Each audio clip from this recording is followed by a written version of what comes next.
रोआ मत माँ।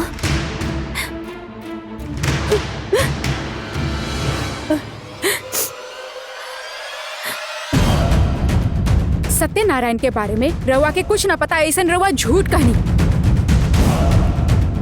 बाकी ओकर फोन में रवा ऊ और राजशेखर पिताजी के साथ में एगो फोटो हो। बोली रवा तीनों के आपस में का रिश्ता है?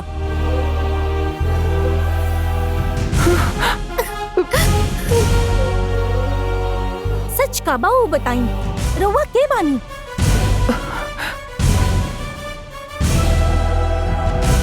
हम बानी शिवानी।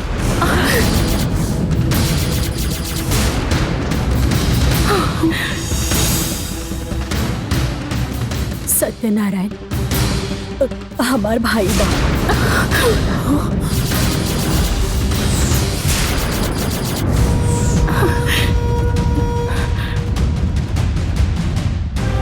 और यहाँ जो शिवानी रह रहल बिया वो मल्लिका, हमार भाई के बीवी ही है।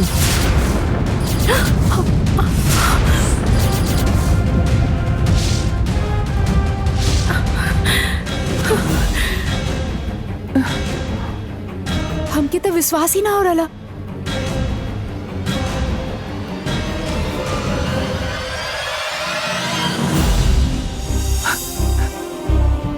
आप दोनों ने हमरा से खुदा के पूछनी, यही से हम आपके सब सच बतावत हनी। जे कुछ भी भइलू सब बताई।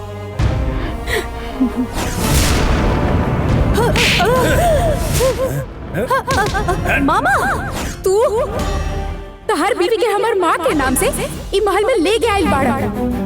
हमनी के एजा से जाए खातिर बोले वाला तू क्या औकात बड़ा? अगर हमरा बारे में केहू के बताओले तो तोरा और तोरा माँ के जान से मार दे। हम शिवानी बानी ये साबित करे खातिर अब हमरा पास कोनो सबूत नहीं के। ऐसे अरुण के सच पता न चल जाए तब तक हम काम वाली बन के घर में रह ले।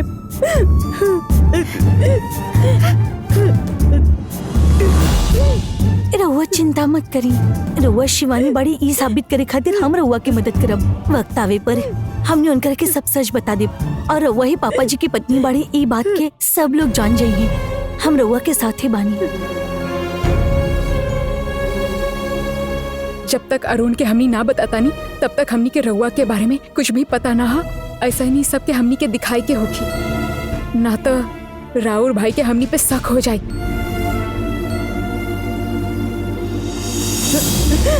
हमारी असली पहचान काबाई कभी कोई ना जान पाई।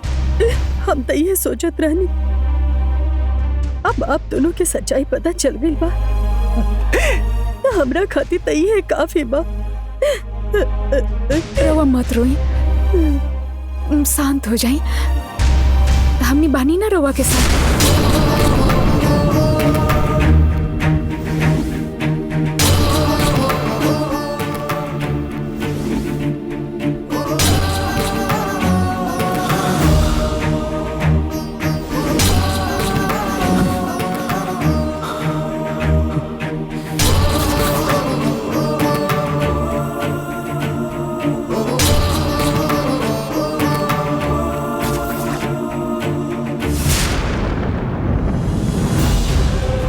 कालू,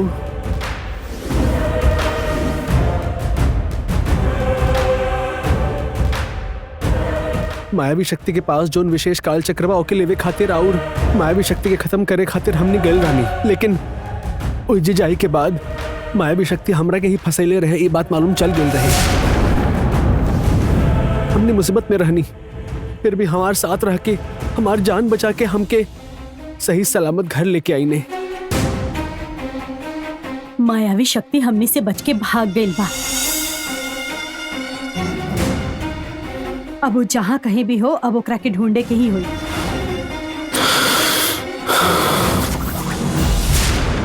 हमके तो ओकरा के ढूंढे के ही होगी, लेकिन कैसे ढूंढी समझ में ना आ रहल बा। हम कालू के सामने ध्यान खातिर बैठा तानी, आप दोनों मिलके पूजा खातिर तैयारी करा। ठीक बा, चली भैरवी।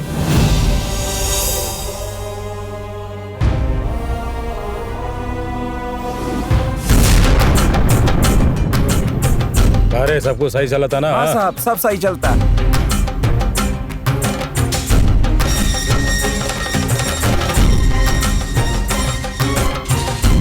रुका।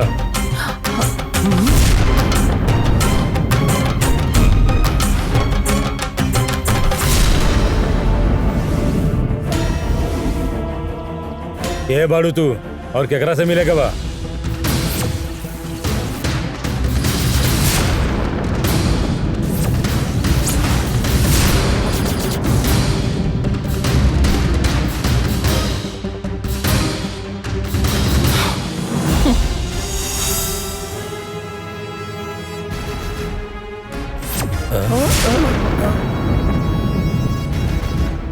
ई का भइल सर ऐसा लागल जैसे आंख बंद हो गई।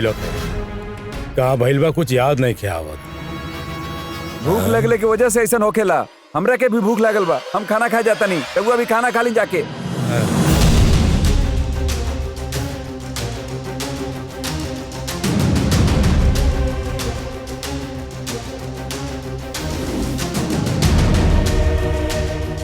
अरुण, अब आई।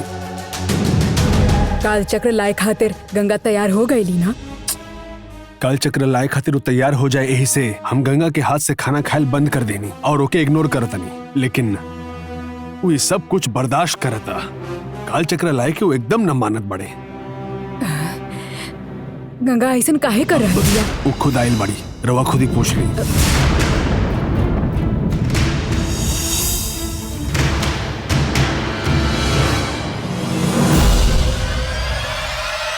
अरुण तहरा से काल चक्र लाए खातिर कहलस, फिर तू मान काहे ना रहल बाड़ू? बतावा। ये कौनो सवाल बाका? काल चक्र वन देवी की संपत्ति बा। काल चक्र वन देवी के पास कैसे भी करके पहुँचे के चाहिए। ऐसा हमने के माँ नंदिनी के आदेश देले बाड़ी। नंदिनी के शरीर में दौड़ रहल खून हमारे शरीर में भी दौड़ रहल बा। इतना सब भोगते भी हम काल चक्र लावे खातिर वहाँ कैसे जा सकेंगे? तो के ऊ लाए के ही होखी, ना तो नंदिनी अरुण के मार दी। पापा जी वन देवी के मंदिर से काल चक्र निकल ले रहल सही से नंदिनी परिवार के खत्म करे की चाहत रहली। लेकिन हम ओकर सगा बहन बाड़ी, ये पता चले के बाद वो कभी भी हमारे परिवार के नुकसान ना पहुंचाई। हाँ।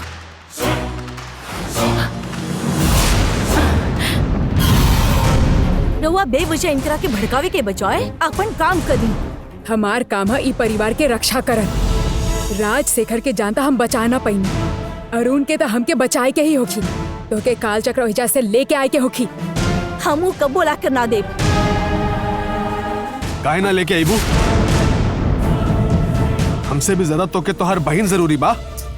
काल चक्र जब रउआ के हाथ में रहल तब रउआ ओकरा के वनदेवी के पास पहुंचावे के खातिर गइल रहनी। नंदिनी के मारे खातिर ये हथियार बनौले रहलस। ओके पावे खातिर रउआ खुद गइल रहनी और ओकरा पावे खातिर रउआ मुनियप्पा के पास गइल रहनी। रउआ इतना साफ दिल के इंसान मानी, फिर भी अचानक रउआ के ऐसे बदले खातिर ये जिम्मेदार बाड़ी।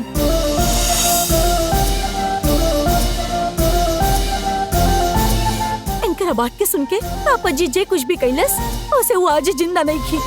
यदि रउआ भी इनकर बात के मानत रही है तो राहुल जान के भी खतरा होगी। पहले ही राहुल जान के खतरा बा, ऐसा हमके सपना आयल रहे और ये बात के हमके तकलीफ बा। रउआ हमके काल चक्र लावे खातिर कह के और ज्यादा तकलीफ दे रहल बानी। जब तक तू काल चक्र लेके ना आएबू हम तरह से बात ना करब। रउआ ऐसा काहे कर रहल बानी? तब फिर जिद काहे करत आरू? रउआ जानबूझ के हमके गलत करे खातिर कह रहल बानी। बुरा होखे या सही होखे, लाए के कहे वाला तहार पति बा। तू सच में हमारी इज्जत करेलू तब तहरा के हमार बात माने के होगी।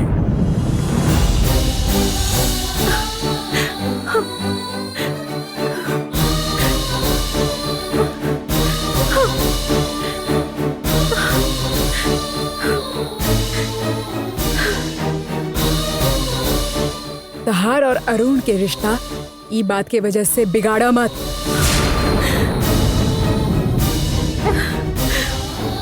अरुण कितना जिद्दी है ई तू अच्छा तरह से जानत बाड़ू। अरुण खुद काल चक्र लाए खातिर कहलस तो ओकरा ला के ओकर हाथ में सिवाय तहरे पास कौनो रास्ता नहीं थे। अपन माई के संभाले के चक्कर में ससुराल से रिश्ता बिगाड़ देबू का? उ काल चक्र के कैसे लाए के है ई सोचा।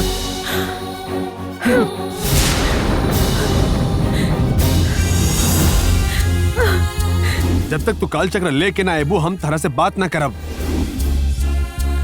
बुरा होखे या सही होखे, लायक के कहे वाला तहार पति बा।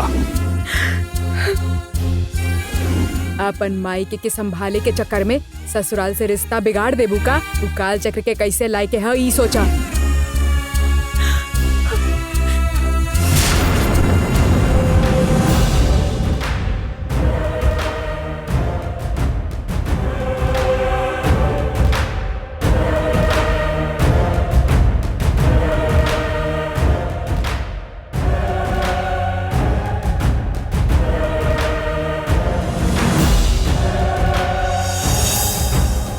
मन से कालू के ध्यान लगा के भी मायावी शक्ति कहाँ बाई कर पता हम ना लगा पावत बानी। मायावी शक्ति कहाँ बाई अगर हमनी पता ना चली तो फिर ओकरा के हरावे खातिर हमनी ओकरा के पकड़ब कैसे?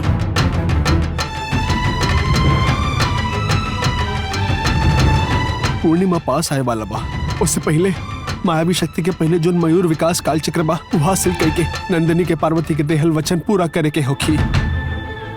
ई खातिर कालू के ही रास्ता दिखाए के होखी।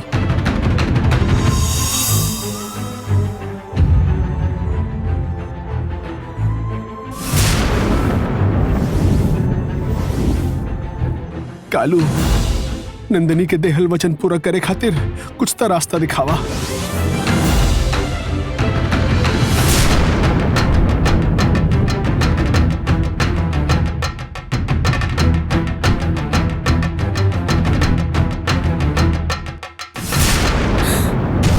चिंता मत करी, वन देवी के पास पहुंचावल 3 काल चक्र में से 2 हमरा पास बा।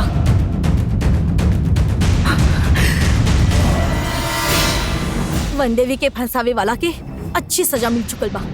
वो कुमार, बिच्छू और नंबोदरी राजशेखर के हम मार देले बानी।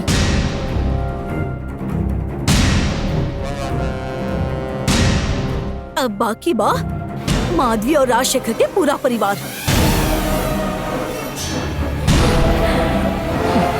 जन काल चक्र हमने के पास नहीं किया, ओकरा मिले के बाद माधवी और राजशेखर के परिवार के खत्म करके हम अपन माई के दियल वचन पूरा कर दे, तभी हमार मन के शांति मिली।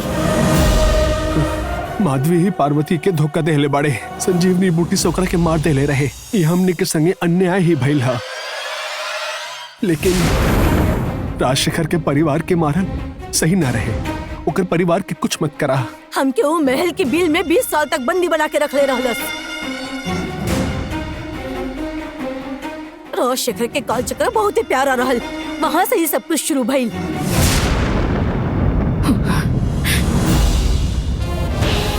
राजशेखर के बेटा से लेके हम पूरा परिवार के खत्म करब, तभी हमार माँ के आत्मा के शांति मिली।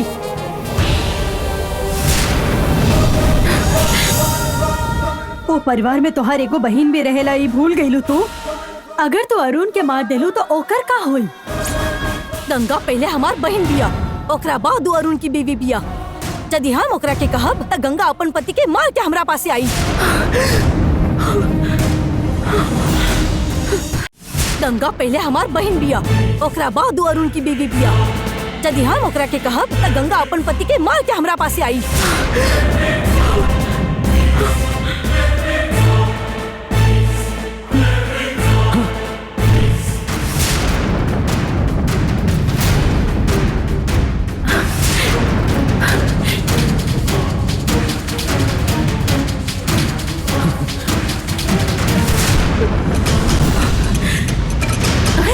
देखनी हम सब कहनी और हमार बहन हमारा पास आ गई, बिल्कुल सही समय पर आई बिया।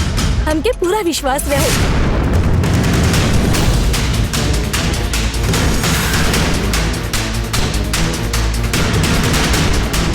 तू अपन माँ के साथ ना रहलू, ऐसे उनकरा बारे में मालूम नहीं खे। हमनी के माँ एगो अवतार बिया, वन देवी खातिर अपन जान के समर्पित करे वाली पुण्यवान स्त्री बिया।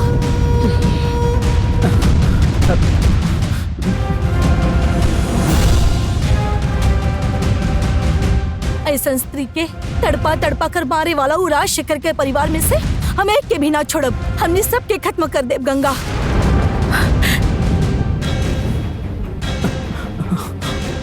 तो वो परिवार के लोगन के कुछ भी ना करबू, काहे कि वो हमार परिवार बा, वो पापी परिवार बा। तू लोगन के बचावे की कोशिश मत करा।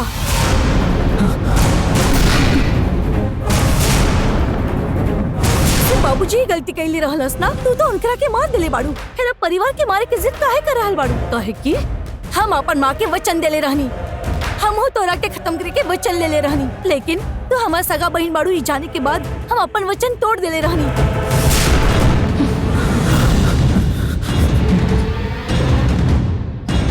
ऐसे ही अब तू भी अपन वचन तोड़ दो। मायके के लोग से भी ज्यादा तो के ससुराल के लोग ज्यादा जरूरी बा। हमरा खातिर दोनों एक समान बा। सच कही तो तोरा मारे खातिर हम हथियार बनवले रहनी, ओके कुछ ना हो गया यही से बिना बताए हमरा खिलाफ जाके वो हत्यारी घर में लाए वाला, तोहार जान बचावे वाला और कोनो न बल्कि हमार पति रहे।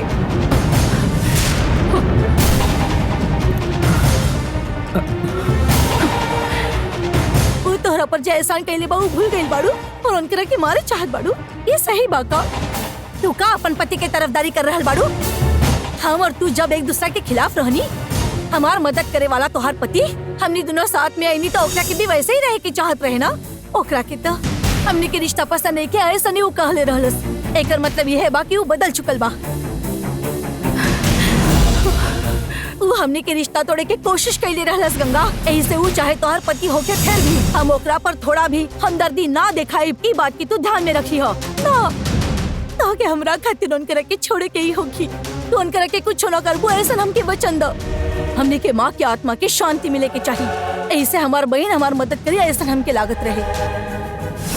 लेकिन तू अपन पति की जान बचावे खातिर हमके वचन देवे खातिर कहताड़ू,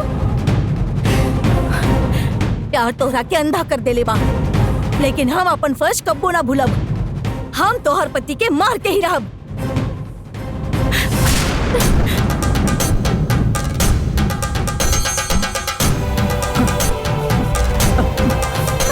सुननी रहुआ, वो अभी जे कह के गइल बिया, सुननी रहुआ। जो भी कहले रहे वो गलत ही बा, हम ओकरा के समझे नहीं। तू कोनो गलत फहमी मत रखी हा। यदि वो अपन जिद ना छोड़ी तो हम वो अपन जिद पे अड़ल रहब। वो जौन भी कहले वो गलत ही बा, हम ओकरा के समझे नहीं। तू कोनो गलत फहमी मत रखी हा। यदि वो अपन जिद ना छोड़ी तो हम वो अपन जिद पे अड़ल रहब। तू भी ओकर तरह बर्ताव मत कर। हमार खातिर तू थोड़ा शांत रह सकेली ना। हम शांत रहे खातिर कैसे न कह सकेनी? नंदिनी से मुलाकात होके से पहले हम इनकरा के जाने नहीं। अपन वचन पूरा करे खातिर यदि वो हमार पति के कुछ कैलस तो उनकरा बचावे खातिर हम कोनो भी हद तक जा सकेनी, ओकरा के बता दी।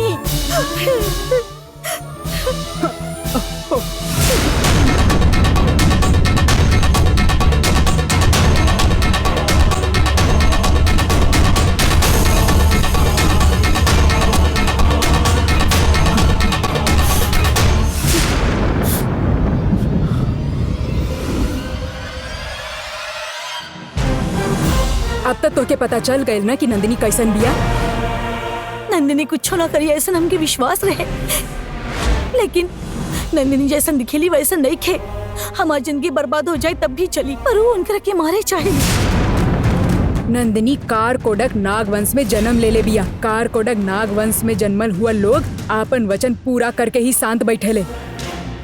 नंदिनी चाहे कितना भी कोशिश करे, लेकिन वो कुछ ना कर पाई। हम ऐसा होके ही ना देब। नंदिनी से तू अरुण के बचाईबू ऐसा तू भावना में आके कह रहल बाड़ू। बाकी नंदिनी शक्ति नाग बिया, ना हम ना तू ऊ नंदिनी के केहू कुछ ना बिगाड़ सकेला। नंदिनी के कब्जा से अरुण के अगर बचाए के ह तो कालचक्र हमनी के पास होखल जरूरी है।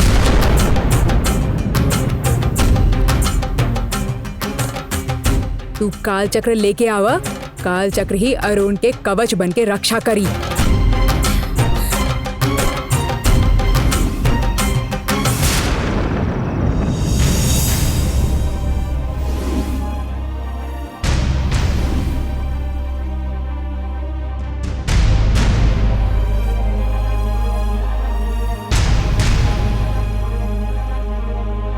का भइल गंगा?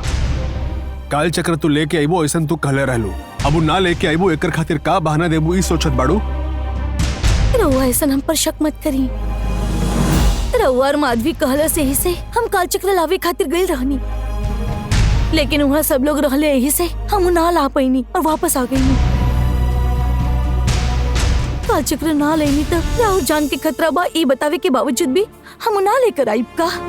हम पर भरोसा रखिए। तहार सगी बहन के प्यार के वजह से तू काल चक्र लेके ना आए वो का ये हम ना जाने ली।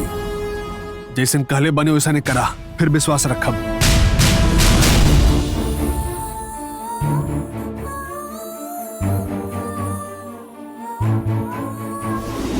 वंदेवी के फसावे वालन के अच्छा सजा मिल चुकल बा। वो कुमार विच्छू और नंबोदरी राजशेखर के हम मार देले बानी। अब बाकी बा माधवी और राजशेखर के पूरा परिवार।